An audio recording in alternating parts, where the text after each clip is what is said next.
Doy? Budoy. Budoy? Oo, Si Tatay Budoy. Ito ang pinaka...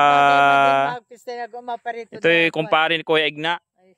Yan sa Suha. Ito ang pinaka... Ang mga ilang taon ka na po nakatira dito? 6 na taon. 6 na taon. Tapos doon sila nakatira sila tatay doon. Yung bahay pala na yan, yung luma na yan, yan ay kay Carmesita pa na project. Yan dyan, yan. Diyan pinutungan si Arroyo bago yung manunugtog, hindi malahin na bila ng pagkain. Dyan po pala pinutungan. Ay, naiyak mo din yung manunugtog. Ayun. Binalang ko ng pagkain, magalat ako nagpapatay ng baboy nun.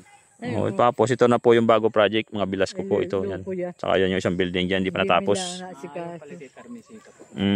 Yan po. Tatay Budoy, matagal na yan dito. Siya na daw, ano pa daw po dito, sukalan pa yan dati. Dati sa baka kurasahod. Tapos, siya ang nag-akuan dito, nag-aalaga. Bago Yan, tatay po dito. Siya ang nag-aalaga dito. natigil. Gaya mo yan.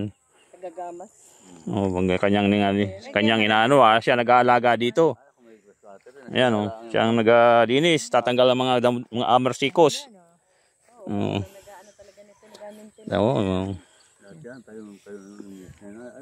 kapal dati ng hagulod dyan.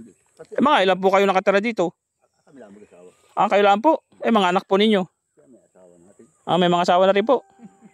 Edi. Yung pinakambunso ko nga. Edi malungkot din po din pagtira ninyo at kayo lang na dito. Nakadalwa na ng panganay yun. Nasanay na yun sila. Wala pang ibang kwan kayo dito, ibang kapitbahay. Kayo lamang. Wala naman sila yatang panuuran. Wala po. Walang kwan. Atak na pa ng ilaw ito ngayon. Bali hindi, wala pa nga ang problema dito, yun nga yung ilaw. May generator naman po. Ay, nagamit ako sa pag-welding nga. May tubig naman po. Ay, doon kami nakuha na sa Dakron. Medyo yun lang problema, wala pa tayo ditong yung talagang kuryente. Tapos yung tubig. Pero 6 years na si tatay dyan, nakatira sa ilalim dyan ng building na yan. Stage na yan. Yung building na yan, kung hindi naniwala sa akin dahil baka nakubaran na naman ng bubong yan, dalawang bilis na makubaran yan. Ay, bundok. Parang kinuyo mo sa papel ang mga bubong yan, nakasabit dyan sa mga kahoy.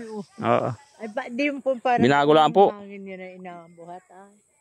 Ay kasi. Sa may talsikan. Pero mas marami na pong naparito ngayon, maganda ng kalsada ay. Napakarami. Dami. Mula sa umaga yan. Ng dami na naparito. Wala po kasing entrance dito, libre. Papunta po kayo dito, libre. Walang pero bandang yan, siguro magkakaroon na ng entrance yan. Kasi para kumita.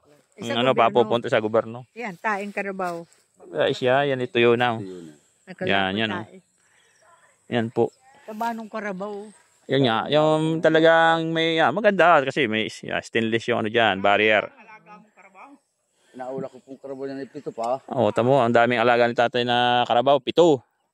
Marami na mag-aulahan, marami agapasilungan. Mga baka dyan pati naula ko 8 ay. 8. Sa inyo po lahat yun. Hindi, alaga ang kurang. Ay, pag alaga. Ayan This. Dito, dapat din ng mahawas. Wag lang yung bagyuhin. Di na mamalengke. Kami po yung makanting laruan dyan ay. May kaunting tindahan pala dyan. Pag may mapa rito. Hindi po yung nagtatrabaho rito sa amin lahat ng utang. Pati nga ni engineer sa akin pa ng utang. Tamo, may tindahan pala sa tatay dyan. Yung mga nag-trabaho. Tama. Buwan na ng bayan. Dagdag income. Pag sa sunod dyan, marami na magtitinda-tinda dito yan. Mga souvenir, mga ganyan. Magkakaroon na yan kasi maganda ng kalsada dyan, palabas. Yun. Salamat po, tay. Yan.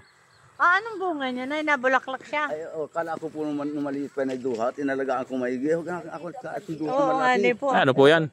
Ako nakakita ng kanyang puno po sa Butilaw.